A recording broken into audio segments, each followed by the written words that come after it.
از میلیون‌ها زن و مرد ایرانی به رئیس جمهور.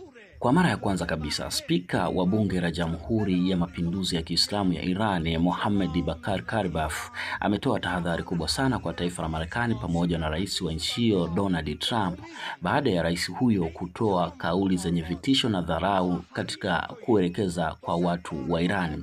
Vitisho hivyo vilivyobeba ishara ya kutaka kuivamia Iran kijeshi vimeweza kukosolewa vikali kabisa na spika huyo, kwani spika huyo hajachelewa kutoa tahadhari kubwa sana, na tahadhari yenyewe ikibeba onyo kwamba meli zote zinazopita katika ukanda wa Mashariki ya Kati pamoja na kambi zote za kijeshi katika ukanda huo basi zitakuwa ni target namba 1 ya vikosi vya IRGC.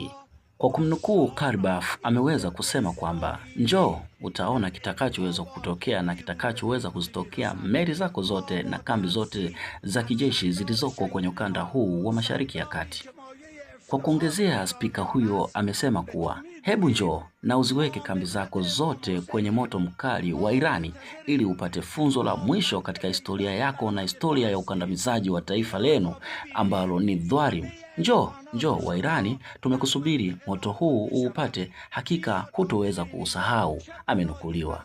Aidha, Kalibaf ameweza kukumbusha kuwa katika uvamizi wa kijeshi uliofanywa na Israel pamoja na Marekani mwezi Juni mwaka 2025 kwa kushirikiana na baadhi ya wasaliti ndani ya taifa hilo la Irani wanaofadhiliwa chini ya mwamvuli wa Mossad, CIA na M16, maadui zao walipata majibu sahihi yanayoendana na ukubwa wa maswali yao. Hivyo kwa sasa hivi pia Iran imeweza kujipanga kisawasawa katika kukabiliana na chokochoko zozote zile ambazo zitatoka nje.